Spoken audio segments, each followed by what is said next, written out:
Hello everyone. Ngasigi video se manungda yamna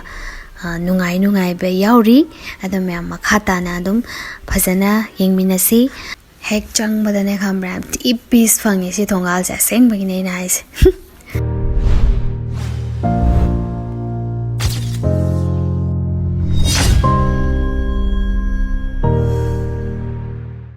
Tôi làm phong một cái con khủng cháy du cái channel sẽ làm một tạm lộc cháy đi ngasi dậy hấp bông khẩu tôi này còn lòng khá lapi aduna I ready the red coat lại nong su chui huzek aduna chat tora bani I say do dance academy show class nga gawram gani algo chat tôi ne do yeng minarship blog se Hojise mayam nong chu bani na I do red coat option jarage ado mayam su haidi yam inghan ganu jackson view hojik re ne nong je hojik thili yam na ingna bagi machak amoy ne yam na churi bako aduna jam long churo su chu da bi thili dumain tawraga yamna khoi da hakchang da yam inghan bana han ba dumaina tawe aduna sumaina change tawrak pagi matang sidi mayam ju dum section view phaja na kano taw view ba section na dum lai view ai hojik lisal la hojik loire ado ai hojik se hek sumaina ek thoki baga kano da chattoine academy da chattoine academy class nga ga ordoine let's go abani na ko ai do I pot chay guys the hapchen gra ge big hapchen bachan rain ke duga sune ba hapchen gra duini chan ni siri yan da yaro mai taw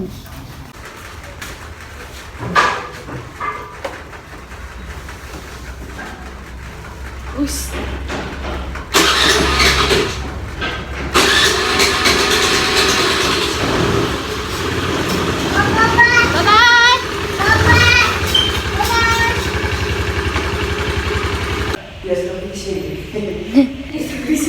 guli sadana pharaba dengu na guli sada bi phai nate dengi hai ba ado mari guli sadana phangi phari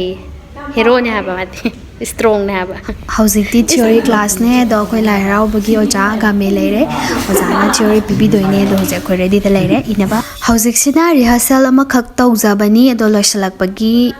tanjani hojiki sina do sumai tawraga khoi je ga sigi wari sine ba ngasi lak toi je gi blog sida ado dum ngasi na day 1 oidoine ba ko day 2 da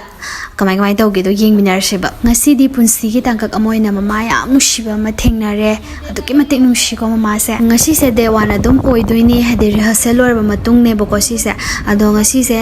da guru ne daiti production team gi dangam bi ne mama ne ai ne sport ma phameng ma chali ni hojik se lai skoram doine sidi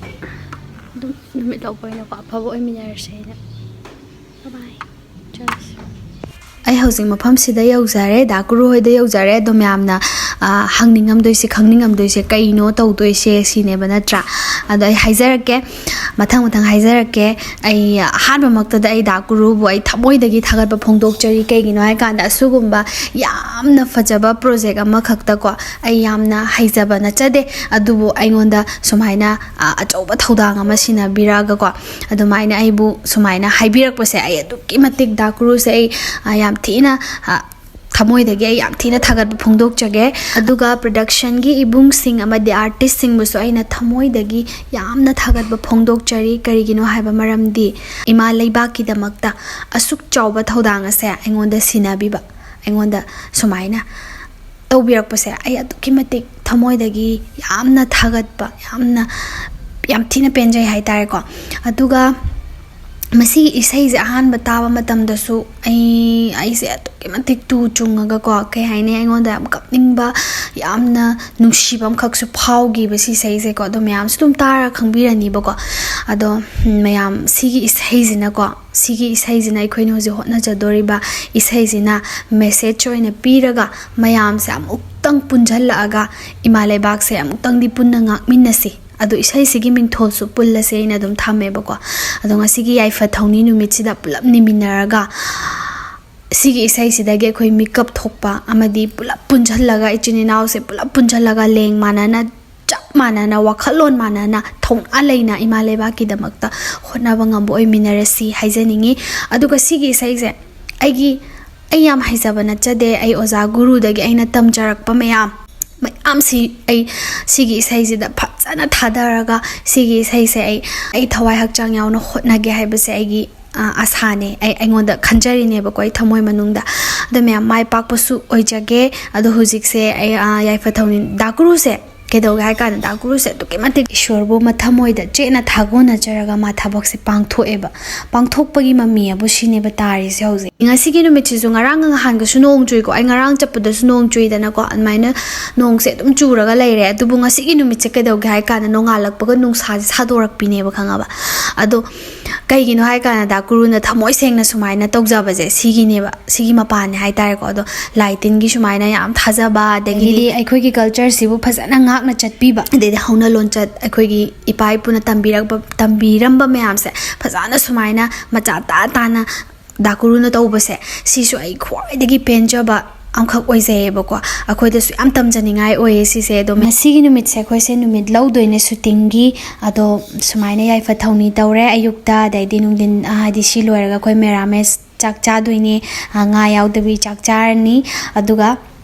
shooting se nungdin dagi matam yengaga nungdin dagi chatra tawraga khoi se haudoine shooting se ado mai pakpo oiminarasi meyam aduga si laikat pasula shilakadore ado shiloraga khoi hujik chak charani ngak leiraga aduga shooting haujadoine ado shooting hauba numit sida khoi numit loba numit sida sumairaga khoiram ba khotba daidi ishorda khoiram jaba ni jaba mangoloi jagena ni jaba khochaba tawbase adugi matik wakhal se nungai yangi tawgodore ba thabak se mai pak tawba male ba tasengna ko banner si thetnabagi same sari asi thetpaloi baga formal function haujadoini ado mayam ngai minasi pullashi ai khoi haiba imaleba ki damakta hayeng wai fauba charol surol nasu khanghaunabagi damakta ikhoina hotna jadawriba sida saktam langbiriba sing amadi director producer choreographer sta leizare mayam mama puneshwari se ainga sin ahan ba thengna jabane ado mama se yam nushi yam ingi andagi wahai fajaba yam haibirame aingonda su ko ado ai yam nungai je sumaina mama ga thengna jaba phangjaba se duki matik ai penjai thamoina ado mama su lai khira music ado siloraga myam formal function asi hauza doini ado makhata ni abi ga doriba ahan laman lai guru je ijal ibung ipa kodam khuding makudana manjuri kharabna khurumjari Hojik aina oja prane yungkham stage da lengkhat piraknaba director gi phampu biriba oja guru NG busu kau khajari aduga chalule studio gi president oi biriba mamala tabi su kau khajari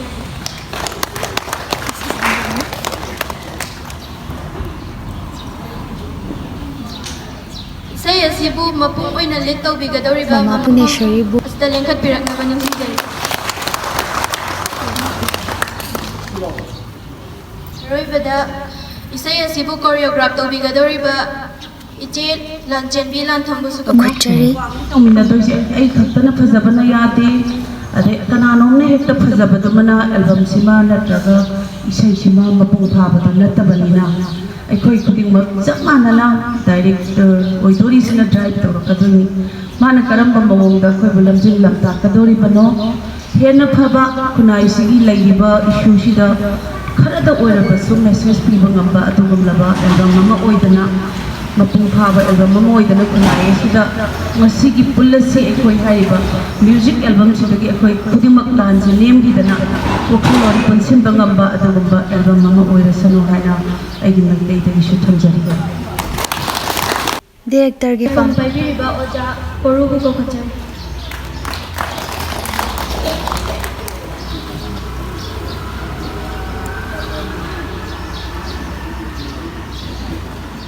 Anda masih bukan beriba subuh kawan yang bersihna kunci cahaya ko na kulam jaba ko na biriba ahal laman jadi ibu tapi birak pak pada ini sorry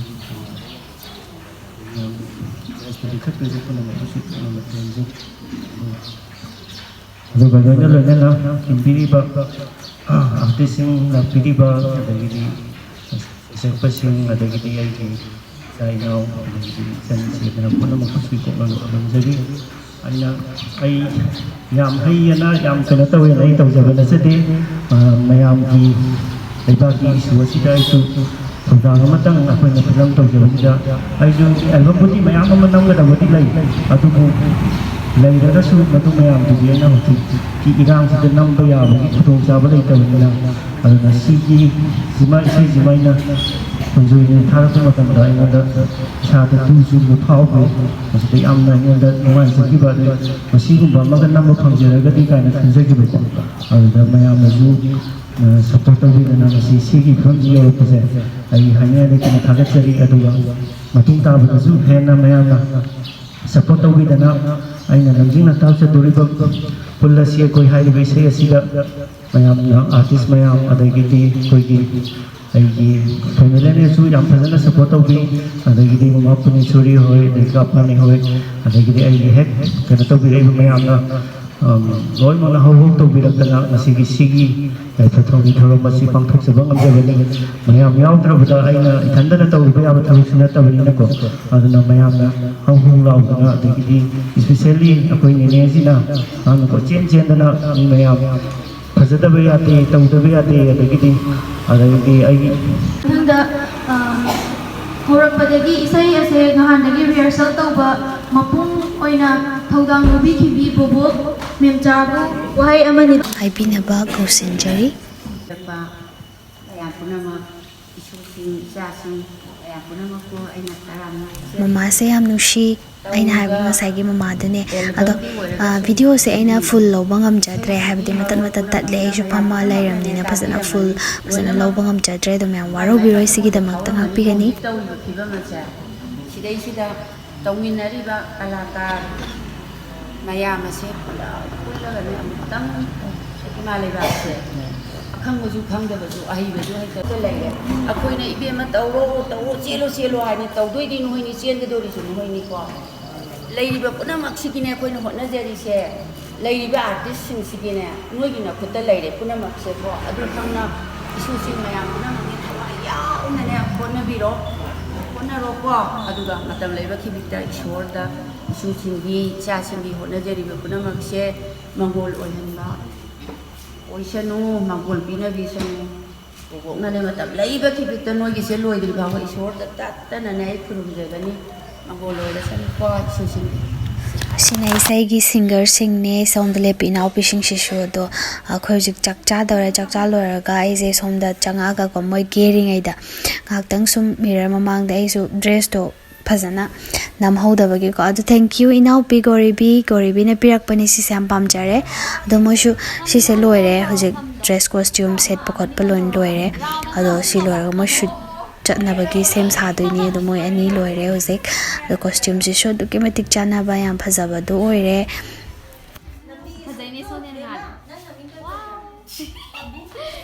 ꯗꯥꯒꯨꯔ ꯍꯣꯏꯒꯤ ꯃꯥꯡꯒꯣꯜꯅꯦ ꯁꯤꯁꯦ ꯕꯕꯥꯁꯨ ꯂꯩꯔꯦ ꯑꯗꯩꯗꯤ ꯏꯁꯣꯔ ꯃꯌꯥꯝꯁꯨ ꯂꯩꯔꯦꯀꯣ ꯑꯗꯣ ꯐꯖꯅ ꯂꯥꯏꯅꯤꯡꯉꯦ ꯗꯥꯒꯨꯔ ꯍꯣꯏ ꯏꯃꯨꯡꯁꯦ ꯑꯁꯦꯡꯕ ꯑꯗꯣ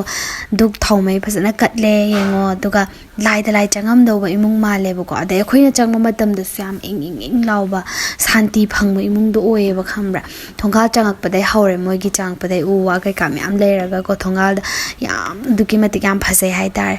ꯑꯗꯣ ꯑꯩꯈꯣꯏ ꯍꯧꯖꯤꯛ ꯁꯨꯇꯤꯡ ꯆꯠꯄ ꯍꯧꯔꯦ ꯃꯐꯝꯁꯦ ꯌꯥꯝ ꯁꯥꯊꯤꯅ ꯐꯖꯔꯦ ꯌꯦꯡꯉꯣ ꯆꯤꯡ ꯑꯅꯤ ꯂꯩꯔꯦ ꯑꯗꯨꯒꯤ ꯃꯔꯛꯁꯤꯗ ꯂꯧꯕꯨꯛ ꯂꯩꯔꯦ ꯍꯧꯖꯤꯛ ꯐꯧ ꯅꯨꯡ ꯄꯥꯜꯂꯒꯀꯣ ꯑꯗꯣ ꯑꯁ ꯈꯪꯗꯦ ꯌꯥꯝ ꯐꯖꯔꯦ ꯃꯐꯝꯁꯦ ꯑꯗꯨꯛꯀꯤ ꯃꯇꯤꯛ ꯐꯖꯔꯦ ꯋꯥ ꯂꯣꯏꯔꯦ ꯑꯗꯣ ꯍꯧꯖꯤꯛ ꯐꯧꯁꯨ ꯁꯨꯃꯥꯏꯅ ꯈꯔ ꯁꯥꯠꯄ ꯈꯣꯠꯄ ꯑꯗꯨꯃꯥꯏꯅ ꯍꯧꯅꯔꯦ ꯄꯥꯟꯕ ꯍꯥꯏꯗꯣꯏꯅꯤꯀꯣ ꯑꯗꯣ ꯍꯧꯔꯦ ꯍꯧꯖꯤक ꯑꯗꯣ ꯐꯧ ꯂꯣꯛꯄ ꯌꯥꯅꯔꯛꯑꯅꯤ ꯑꯗꯣ ꯃꯌꯥꯝꯒꯤꯁꯨ ꯀꯃꯥꯏꯅ ꯇꯧꯅꯔꯦ ꯀꯃꯦꯟꯗ ꯍꯥꯏꯕꯤꯔꯝꯃꯣ ꯐꯧꯒꯤ ꯃꯇꯥꯡꯗꯀꯣ ꯑꯗꯣ ꯑꯩꯈꯣꯏ ꯑꯥꯗꯁꯨ ꯁꯨꯃꯥꯏꯅ ꯂꯩꯔꯝꯃꯅꯤ ꯑꯗꯨꯝ ꯍꯧꯖꯤꯛ ꯁꯨꯃꯥꯏꯅ ꯂꯩꯅꯩ ꯁꯨꯃꯥꯏꯅ ꯑꯗꯨꯝ ꯂꯩꯔꯅꯤ ꯂꯣꯛꯄ ꯌꯥꯔꯅꯤ ꯊꯥꯁꯤꯁꯨ ꯑꯗꯨꯛꯀꯤ ꯃꯇꯤꯛ ꯁꯦꯡꯅ ꯐꯖꯅ ꯊꯣꯛꯑꯦ ꯑꯗꯣ ꯍꯧꯖꯤꯛ ꯂꯣꯏꯁꯤꯜꯂꯒ ꯍꯧꯖꯤꯛꯁꯦ ꯚꯤꯗꯤꯑꯣꯁꯦ ꯂꯣꯏꯁꯤꯜꯂꯗꯣꯏꯅꯤ ꯑꯗꯨꯒ ꯅꯦꯛꯁ ꯀꯩꯅꯣꯒꯤ ꯑꯩꯒꯤ ꯁꯨꯇꯤꯡꯒꯤ BTS ꯕ꯭ꯂꯣꯛꯇꯤ ꯇꯣꯉꯥꯟꯅ ꯑꯩ ꯀꯣꯟꯅ ꯚꯤꯗꯤꯑꯣꯁꯦ ꯑꯞꯂꯣꯗ ꯇꯧꯖꯔꯕ ꯃꯇꯨꯡꯗ ꯑꯩ ꯊꯥꯒꯠꯆꯔꯛꯀꯦ ꯑꯗꯣ ꯃꯌꯥꯝ ꯉꯁꯤꯒꯤꯗꯤ ꯃꯌꯥꯝꯕꯨ ꯈꯨꯔꯨꯝꯖꯔꯤ